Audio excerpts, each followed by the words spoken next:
और नरक हम और आप में किसी लोगों ने देखा है? नहीं देखा। देखना कौन चाहता है? कोई स्वर्ग देखना चाहता है? हम लोग सुनते हैं ना, पर देखे नहीं। लेकिन वास्तव में स्वर्ग और नरक हमारे अपने सबके घरों में भी है। स्वर्ग जिन घरों में है उनकी 4 निशानियां हैं कि घृत नाये थान पुरानी, घर कुलवंती नार, और आंगन आंगन बालक खेलें, स्वर्ग निशानी 4। अर्थात जिस घर में हमेशा घी दूध बना रहे होता हो, धान पुराना अनाज खत्म न होने पाए, नया अनाज घर में आ जाए। घर कुलवंती नार, घर की जो माताएं स्त्रियां मीठा बोलने वाली हों, मृदु भाषणी हों, और घर में नन्हे नन्हे बाल गोपाल हों जो किलकारियां मारते हों, तो बोले यही घर में तो स्वर्ग है। और स्वर्ग कहाँ है? ये 4 जिन घरों में वही स्वर्ग है। तो फिर नर्क किस घर में है? तो कहा कि रूखा भोजन कर्ज सिर, घर कुलक्षणी नार, आवत का आदर नहीं, नरक निशानी 4। रूखा भोजन, जिस घर में नित्य रूखा सूखा ही भोजन किया जाता हो। कर्ज सिर, जिस व्यक्ति के कर्ज सर में चढ़ा हो।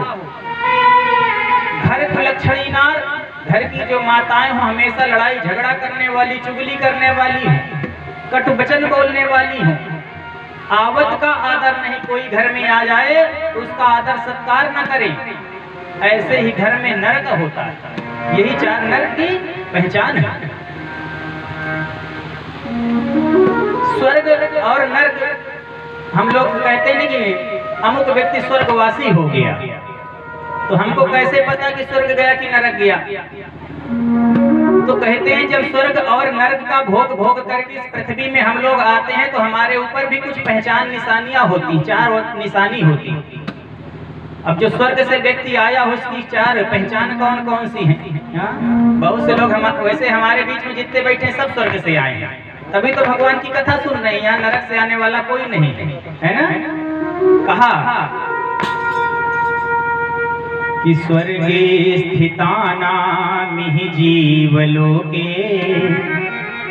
चत्वारि तेषां हृदये वसन्ति, दानं प्रशस्तं मधुरा च वाणी, देवार्चनं ब्राह्मणतर्पणं च। जो व्यक्ति स्वर्ग से आया हुआ होता है वह हमेशा दान पुण्य के कार्य करता है, देवताओं का पूजन करता है, संतों का पूजन करता है, और हमेशा अपने मुख से मीठी भाषा को बोलता है। कटु वचन नहीं बोलता, क्योंकि हमारी भाषा, हमारी वाणी के द्वारा ही हमारी पहचान हो जाती है कि कौन व्यक्ति दुष्ट है और कौन व्यक्ति सज्जन है, कौन दुर्जन है।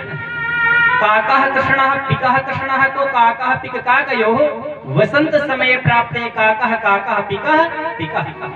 कौवा और कोयल दोनों काले होते हैं, तो रूप देख करके पहचान नहीं हो सकती, दोनों काले हैं। पर जब कौवा आकर के छत पे बोलता है काव काव, तो बड़ा बुरा लगता है, उड़ाओ इसको, चिल्ला रहा है। और जब बसंत समय में कोयल कहीं दूर भी कूकती है तो उसकी आवाज इतनी मीठी लगती कि हम लोग कान लगा के सुनते हैं, तभी पहचान हो जाती कि ये कोयल है और ये कौवा है। वैसे ही हमारी वाणी के द्वारा हमारी पहचान होती है कि कौन व्यक्ति दुष्ट है और कौन सज्जन पुरुष है। तो जो स्वर्ग से आए हुए होते हैं उनकी यही 4 पहचान है कि वह व्यक्ति दान करता है, मधुर बोलता है, देवताओं का भजन पूजन आदि करता है, ब्राह्मणों का सम्मान करता है। और जो व्यक्ति नरक से आया हो उसकी 4 पहचान क्या है कि कार्पण्य वृत्ति सुजनी सुनिंदा, कुचैलता नीच जने सुभक्ति, अतीव रोषा कटुका चवाणी, नरस चिन्हम नरकागतस्य। अर्थात सबसे पहले तो नरक से आने वाला व्यक्ति कंजूस होता है। हाँ? हमारे यहाँ कोई कंजूस नहीं, देखो सब लोग भागवत भगवान में रुपया चढ़ा रहे हैं, सब लोग धनी लोग हैं ना। तो जो नरक से आता है सबसे पहला व्यक्ति कंजूस होता है। दूसरा सुजने सुनिंदा, और जो संतों की अच्छे व्यक्तियों की निंदा करने वाला होता है, ऐसा दूसरा व्यक्ति होता है। दूसरी पहचान सुजने सुनिंदा कुचैलता नीच जने सुभक्ति, हमेशा वह नीच व्यक्तियों का साथ करता है, यानी दुष्ट व्यक्तियों का साथ करता है। अतीव रोषा, नरक से आने वाला व्यक्ति हमेशा क्रोध करता रहता है, क्रोधी स्वभाव का होता है। कटुका चबाड़ी, और अपने मुख से हमेशा कटु शब्द ही बोलता रहता है। हाँ, जे बिनु काज दाहिने पाए, जहाँ झगड़ा ना होता हो तुरंत करवा देंगे, है ना, सही है ना। जहाँ झगड़ा ना होता हो वहाँ झगड़ा करवा दे। हाँ? ऐसे व्यक्ति नरक से आने वालों की पहचान होती है। पद्य पुराण के सृष्टि खंड अध्याय 43 नंबर का श्लोक है, स्वर्ग और नरक से आने वालों की पहचान में। सुखदेव जी महाराज कहते हैं कि यदि व्यक्तियों को नरक जाने से बचना है तो उन्हें अपने जीवन काल में 5 आचरणों को सुधार लेना चाहिए, 5 कार्य करना चाहिए। कौन कौन से? सबसे पहले धर्म का आचरण करें। हाँ? धर्म का आचरण करें। भगवान गीता में कहते हैं कि यतो धर्मस् ततो जयः, जहाँ धर्म होता है वहीं विजय होती है। यदि हम धर्म को लेकर के चलते हैं तो धर्म हमारी रक्षा करता है। जब हम धर्म को छोड़ देंगे धर्म हमें भी छोड़ देता है और हमारा पतन हो जाता है। जैसे हमारे घर में वृद्ध माता पिता हैं तो उनकी सेवा करना हमारा धर्म है। अगर हमने अपने धर्म का निर्वाहन नहीं किया तो पड़ोसी मोहल्ले के लोग हमें गालियां देते, देखो अपने माँ बाप की सेवा भी नहीं कर पा रहे। हमने धर्म को छोड़ा तो गालियां मिलने लगी। धर्म के अनुसार हमें आचरण करना चाहिए। दूसरा, कभी भी किसी पराई स्त्री को और पराये धन को बुरी दृष्टि से न देखें। तीसरा, यथा समय भगवान का कीर्तन भजन इत्यादि करना चाहिए। क्यों? क्योंकि मानव तन केवल खाना कमाना सो जाना मर के चले जाना इतने के लिए नहीं मिला।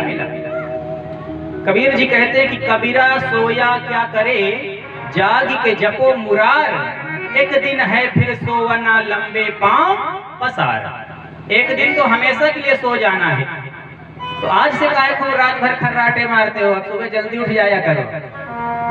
हाँ? तो जब समय मिले, यथा समय सायंकाल प्रातः समय भगवान का भजन करना चाहिए। किसी को न सतावें, किसी भी जीव को सताना नहीं चाहिए। पांचवा, भूखे व्यक्ति को भोजन कराना चाहिए, रोटी देना चाहिए, क्योंकि ना जाने किस रूप में नारायण मिल जाए। कोई भूखा व्यक्ति दरवाजे आ जाता है तो भले हमें थोड़ा कष्ट हो जाए, पर 4 रोटी दे देंगे तो उसकी आत्मा तृप्त हो जाएगी। इसलिए भूखे व्यक्ति को भोजन कराना चाहिए। गुरुदेव परीक्षित जी कहते हैं कि हे गुरुदेव, ये बताओ कि नरक जाने से कैसे व्यक्ति बच जाए, इसके लिए कोई उपाय है? भाई अगर नरक जाने वाले हो तो बचने का कोई मार्ग हो तो बता दो। सुखदेव जी ने कहा कि भगवान के मंगलमय नामों का जाप करें, कीर्तन करें तो हम नरक जाने से बच जाएंगे। परीक्षित जी ने कहा ऐसे हम मानने वाले नहीं है, कोई प्रमाण हो तो बताओ। हाँ? भाई कोई उदाहरण हो, कोई पहले ऐसे गया हो तो बताइए। तब सुखदेव जी महाराज को एक अजामिल नामक व्यक्ति की कथा याद आती है और कहते हैं, परीक्षित, एक अजामिल नाम का वेद पाठी ब्राह्मण था जो वेदों में पारंगत था, विद्वान था, क्षेत्र में उसकी ख्याति थी, नाम था। एक दिन वह समिधा अर्थात लकड़ी लेने के लिए जंगल में गया और वहीं पर एक शूद्र व्यक्ति को एक वैश्या के साथ रमण करते हुए देख लिया। अब दृश्य को उसकी आंखों ने देखा, पर आंखों के माध्यम से वह दृश्य उसके हृदय में प्रवेश कर गया और उसका मन उसी वैश्य में चला गया। दृष्टि में तेरी दोष है जो दुनिया निहारती है, तो दृष्टि में ही सबसे पहले दोष आता है। अब यह अपने ब्राह्मणत्व को भूल गया और उसी वैश्या के साथ में लेकर के चला गया। धीरे धीरे इसके घर में 10 संतानें हो गई उस वैश्या से। 10 संतानें हो गई और एक दिन यह जंगल में गया। इनके घर में कुछ संतों का आगमन हो गया। इसकी पत्नी पुनः गर्भवती थी। संतों ने इनके यहाँ रह करके प्रसाद पाया और दक्षिणा के रूप में जब मांगा तब तक में अजामिल भी आया। बोले महाराज ये बताओ कि आप दक्षिणा मांग रहे हो, शुक्र यही है कि मैंने आपका दंड कमंडल नहीं छुड़ा लिया, आप मुझी से दक्षिणा मांग रहे हो। संतों ने कहा बिना दक्षिणा के तो हम जाने वाले नहीं, क्योंकि जब हम ब्राह्मणों को संतों को भोजन पवाते हैं तो उसके बाद में कुछ न कुछ दक्षिणा देते हैं। और संतों ने कहा कि जो तुम्हारे गर्भ में संतान होने वाली है, हमारी ओर से इसका नाम नारायण रख लेना। संत वहां से चले जाते हैं। कुछ समय के बाद में जब अजामिल के घर में वह संतान होती है तो उसका नाम नारायण रख लेता है। अब सबसे छोटी संतान थी तो अजामिल को बहुत प्रिय थी। रात दिन वह नारायण नारायण ही रटता रहता, उठते खाते बैठते अपने बेटे को ही पुकारता था। एक दिन वह मृत्यु के समीप पहुंचा, मृत्यु के निकट था। उसी समय यम के दूत उसको लेने के लिए आ जाते हैं, क्योंकि इसने बहुत पाप कर्म कर रखा था। अब जैसे यमदूत को देखा तो डर के मारे अपने बेटे को बुलाने लगा, बेटा नारायण बचाओ। अब इसने तो अपने बेटे को बुलाया, पर भगवान को लगा ये तो हमें बुला रहा है। तुरंत अपने पार्षदों को भगवान विष्णु ने भेज दिया कि जाओ मेरा भक्त मुझे बुला रहा है। कि दूरे क्रीडन का सकतम पुत्रम नारायणा हुयम प्लावितेन सुरेणुश्चैर आजुभाव कुलेन्द्रियः। वहीं कुछ दूर पर उसका बेटा नारायण खेल रहा था। वह अपने बेटे को आवाज लगाया, तभी तभी में भगवान के पार्षद वहां पर आ गए। जब भगवान के पार्षदों को यम के दूतों ने देखा तो पूछा, भैया तुम कौन हो, कहां से आए हो? हाँ, इतने चमकीले कपड़े पहन के। भगवान के पार्षदों ने कहा कि अरे तुम जानते नहीं हो कि ये भगवान का भक्त है, इसको लेने के लिए हम आए हैं। यमदूतों ने कहा, अरे तुमको भ्रम हो रहा है, ये तो महान पापी है, इसको लेने के लिए यमराज ने हमें भेजा, इसको दंड मिलेगा। पार्षदों ने कहा, तुमने सुना नहीं अभी इसने किसका नाम पुकारा है? अभी हमारे भगवान का नाम ले रहा था कि मुझे बचा लो। यमदूतों ने कहा, तुम्हारे साथ ये धोखा कर रहा है, ये भगवान को नहीं अपने बेटे को बुला रहा था। हाँ, अब तो भ्रम डालने लगे कि अपने बेटे को बुला रहा है। पार्षदों ने कहा, ये बताओ इसके बेटे का नाम नारायण कितने वर्षों से रखा गया? अरे भाई अभी 2, 4, 5 साल से रखा होगा, पर हमारे भगवान का तो नारायण नाम अनादिकाल से रखा था। यम के दूतों को मार पीट करके पार्षदों ने भगा दिया और यह सारा दृश्य अजामिल सुन रहा था, देख रहा था। इसीलिए कहते हैं कि अपने बच्चों का नाम हमेशा भगवान के नाम से मिलता जुलता होना चाहिए। क्यों? क्योंकि सांकेत्यम पारिहास्यम वा स्तोभम हेलनमेव वा। अगर आपने सांकेतिक भाषा में भी, सांकेतिक रूप से भी भगवान का नाम लिया तो भी तारने का काम करेगा। हंसी मजाक में भगवान का नाम लिया तो भी आपकी मुक्ति का कारण बनेगा। अर्थात किसी भी प्रकार से आप भगवान का नाम लोगे, चाहे बेटे के नाम के रूप में लोगे, तब भी वो आपका जप ही हो रहा है। भाव कुभाव अनक आलसहु नाम जपत मंगल तिथि दसहु। भाव कुभाव अनक आलसहु नाम जपत मंगल तिथि दसहु। भाव कुभाव अनक आलसहु नाम जपत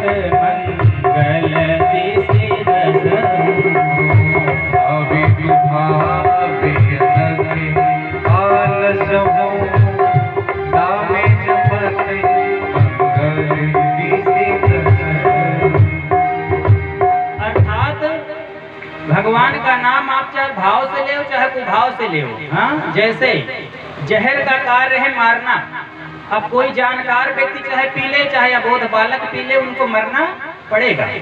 अग्नि का काम है जलाना। कोई जानकार व्यक्ति चाहे हाथ डाल दे आग में चाहे छोटा बच्चा डाल दे, दोनों को जलना पड़ेगा। उसी प्रकार भगवान के नाम का काम है तारना।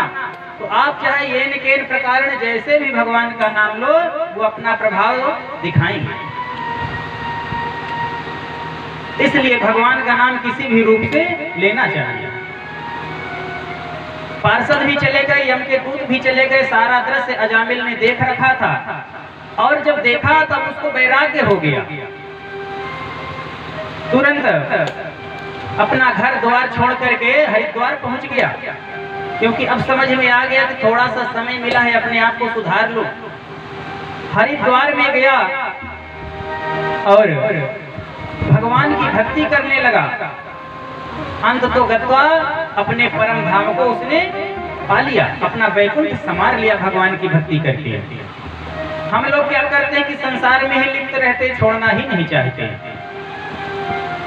कि छोड़ जगत के काम छोड़ सी न जोरी है, जप लो हरि का नाम जिंदगी थोड़ी है। छोड़ जगत का काम अपनी थोड़ी है, जप ले हरि का नाम जिंदगी थोड़ी है। छोड़ जगत के काम छोड़ सी न जोरी है, जप लो हरि का नाम जिंदगी थोड़ी है।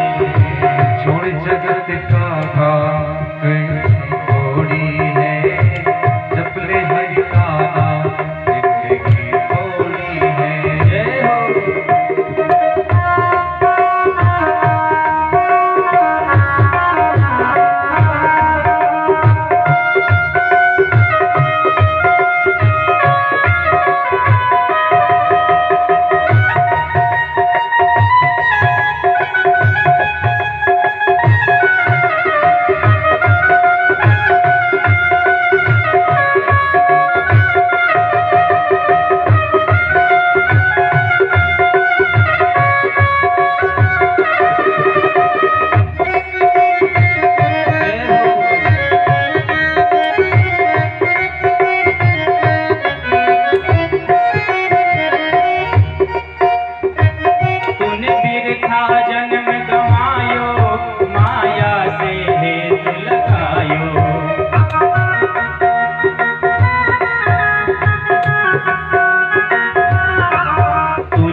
आते हैं,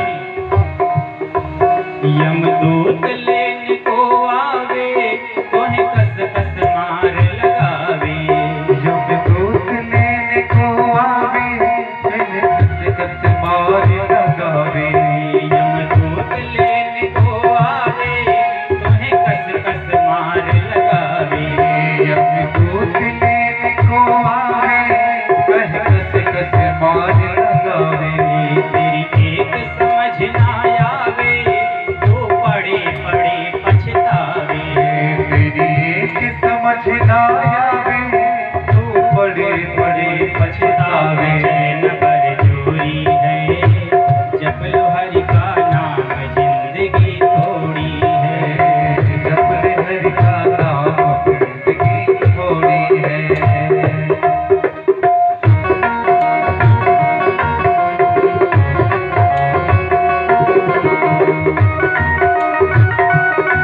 जय हो।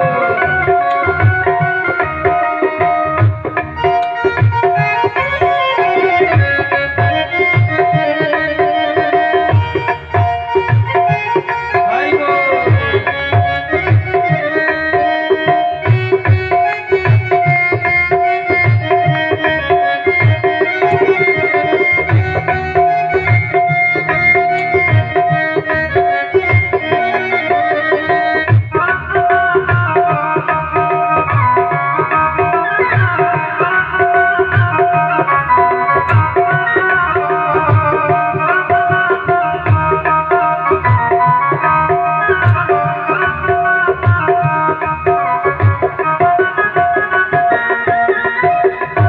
जब हम मृत्यु के ग्रास में हो जाते हैं तो हमारे घर वालों की स्थिति कैसी होती है।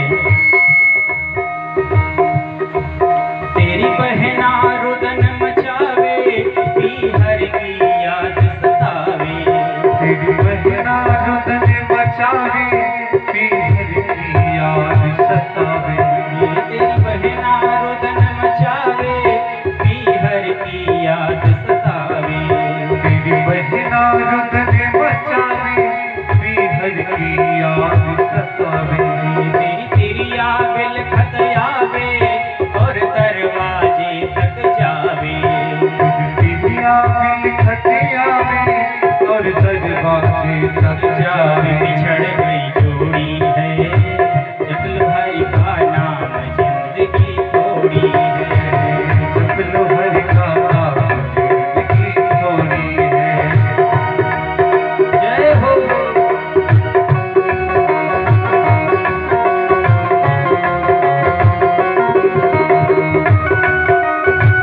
हरि बोल।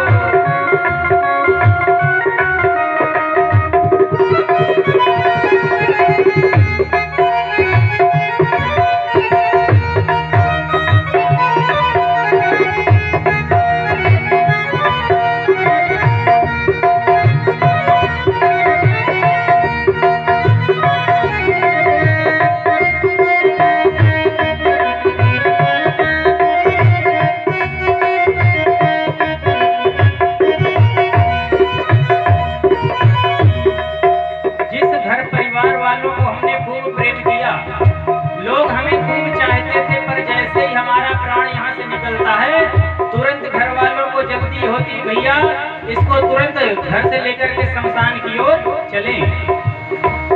तेरे भाई बंधु आवे तेरी डोली नहीं बनावे।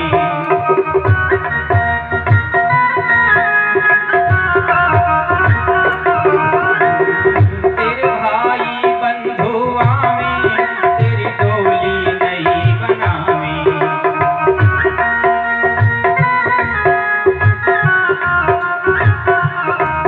तोहे मरघट तक ले जा